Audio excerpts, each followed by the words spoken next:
Hello and welcome to COVID-19 News Bulletin brought to you by Qatar Media Corporation.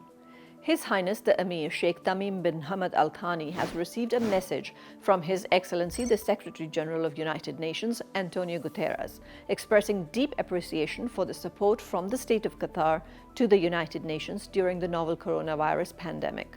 His Excellency Antonio Guterres expressed his support for the efforts of His Highness the Emir in combating the pandemic and his eagerness to work with His Highness Sheikh Tamim to provide assistance to countries in need. The Ministry of Public Health announced 1,523 new confirmed cases of COVID-19, with 3,147 people having recovered from the virus in the last 24 hours, bringing the total number of recoveries to 33,437 cases. The ministry also reported that 2 people have died due to the virus. The ministry extended its condolences to the families of the deceased. The Ministry of Education and Higher Education has announced that the students who, due to coronavirus, are unable to appear in the secondary school examinations for the second semester, starting today, the 1st of June 2020, will be allowed to take the exam at the second round of exams to be held later this year on the 28th of August. The absentee students will be required to produce a health certificate as proof that they were suffering or under quarantine due to COVID-19.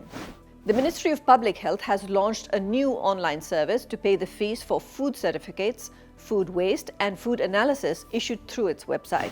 This service allows food importers and exporters and customs clearance companies to fill the electronic form and choose the type of required certificate, then be transferred to e-payment through a link that is received through a text message, on phone, or by email.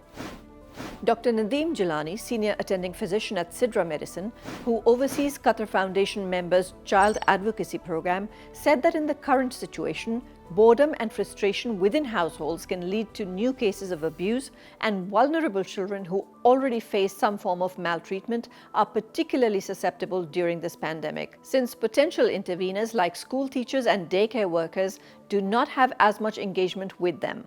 The doctor added that the lockdown has led to a marked increase in cases of child abuse worldwide. National hotlines around the world are reporting an increase in calls relating to child abuse. Sidra Medicine's Child Helpline has been receiving calls and aims to help prevent this abuse and support children experiencing it through continuous and stringent follow-ups with those who are known to have been abused in the past. With that, we wrap up today's COVID-19 bulletin.